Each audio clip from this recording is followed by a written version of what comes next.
Welcome to another episode of TorchLight News. I'm Mary O'Neill. And I'm Ansley Daniel. Well, I know I had a great spring break and I am ready to get through the second part of the semester. Me too. I actually went on a cruise for spring break. What'd you do, Ansley? I actually went to Dollywood for the opening weekend and ended up spending the weekend in Pigeon Forge. Oh, fun. I've never been. I always wanted to go. Well, news reporter Lexi King went out on pedestrian walkway to see what other fellow Vols did over break. With spring break coming to an end and classes starting back, students were able to take a well-deserved rest from the first half of the semester. I was able to talk to a few students about what they did for their spring break. Naples, Florida. I went with my family and just one of my sisters. My others went on a cruise. I went with my boyfriend, my cousins, some of his friends, and then some of my sister's friends. I had a wrist surgery to remove a cyst from my wrist. Oh my gosh, how long have you had the cyst in your wrist? For as long as I can remember. I can never remember a time when I didn't have wrist pain from anything, so. I road tripped it down to Orlando and went to Busch Gardens, a Yankees game, and an MLS game. I went to the Grand Canyon and to Las Vegas. In Las Vegas, for Christmas, I bought my mom tickets to see Rod Stewart. So we went to see Rod Stewart in Las Vegas, and then we drove over to the Grand Canyon. With classes starting back, there is hope that summer break is only a couple months away. Shining light on UT News, I am Lexi King. Nothing says welcome back to campus better than seeing more construction. Students came back from spring break to find 2 lanes of Volunteer Boulevard close to traffic in front of Hodges Library. Workers will be replacing pipes next to Hodges and will continue through the summer of 2017. The floor entrance to Hodges will remain open, but the sidewalk along Volunteer Boulevard between Melrose Avenue and Pedestrian Mall will be closed throughout the project. The crosswalk between Hodges and Haslam College of Business will remain open with only brief interruptions. The southbound lanes of Volunteer will remain closed throughout. Construction on Cumberland Avenue, or the Strip, has been considered a nuisance for UT students for nearly 2 years, but things are finally looking up as this project moves into its final phase. The city of Knoxville began construction on Cumberland Avenue in April 2015, and the heavily traveled road has been a traffic nightmare ever since. The city's goal in this venture has been to make the popular location more pedestrian-friendly, but the project has experienced a number of delays.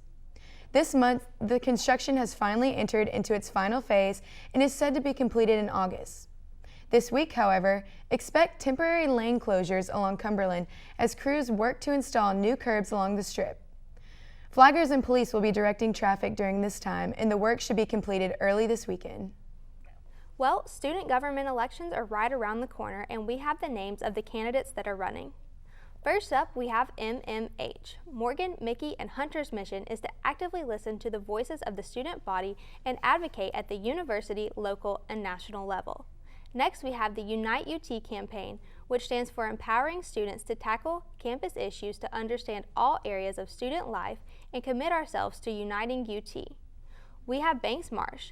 Bev and Kirsten believe in leading a campus that allows students to be the best version of themselves. The fourth campaign is an independent candidate, Antonio Butler, who stands to help move forward the mission and vision of UT as a more dynamic, diverse, and inclusive trailblazing institution. The Women in STEM Research Symposium returned to UT on March 21st. The symposium is now in its 3rd year and brought together students, faculty, and researchers to recognize the role of women in science, technology, engineering, and math fields. An organizer of the event said, "The unique thing that it is a local professional conference meant to highlight the phenomenal research being conducted here at UT." The event featured presentations and discussions on issues impacting women in STEM fields. Well, the end of the semester is approaching and students will need new places to live come this fall. Students were able to get a hands-on look at many of the housing options on and off campus. Housing vendors from all over Knoxville took to Ped Walkway to show students many options of where to live in the upcoming fall semester and when to start applying. The fair also had appearances from the inflatable T-Rex and a pink gorilla, as well as games and prize giveaways. Most of the housing options in attendance are located within walking distance to campus. U.S. News and World Report rankings are showing a high climb in graduate programs here on Rocky Top. According to reports, UT Haslam's College of Business, College of Law, and Tickle College of Engineering schools took major strides in national rankings. The Haslam College of Business jumped 5 spots from last year, moving to the 29th public institution in the nation. The College of Law is also up 5 spots, moving to 31st in the rankings. Tickle College of Engineering continued to move up 3 spots to 33rd amongst public institutions. Excellence and increased rankings in graduate programs have proven to be vital for students and staff, and especially UT's newest chancellor, Beverly Davenport. She states, having strong graduate programs is key to success in a top research university. Hopefully, our graduate programs will continue to stay on the rise in years to come. Well, you've definitely heard about it. UT will be attempting to break a Guinness World Record for, get this, the largest human letter ever. Al Roker will be visiting UT as a part of his Rokerthon tour. Roker will announce if the world record is broken or not on the Today Show. If you want to participate, here's what you need to know. Gates of Neyland Stadium will open at 5 a.m. on Wednesday. It's very important for you to arrive early in order to get everyone in order.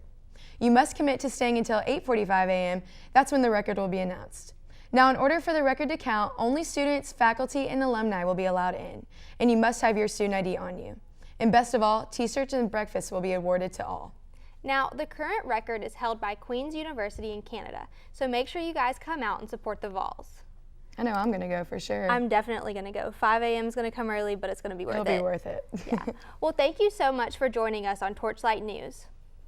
And make sure you stay up to date on all of our UT news by following us on Instagram, Facebook, and Twitter at TorchLightUTK.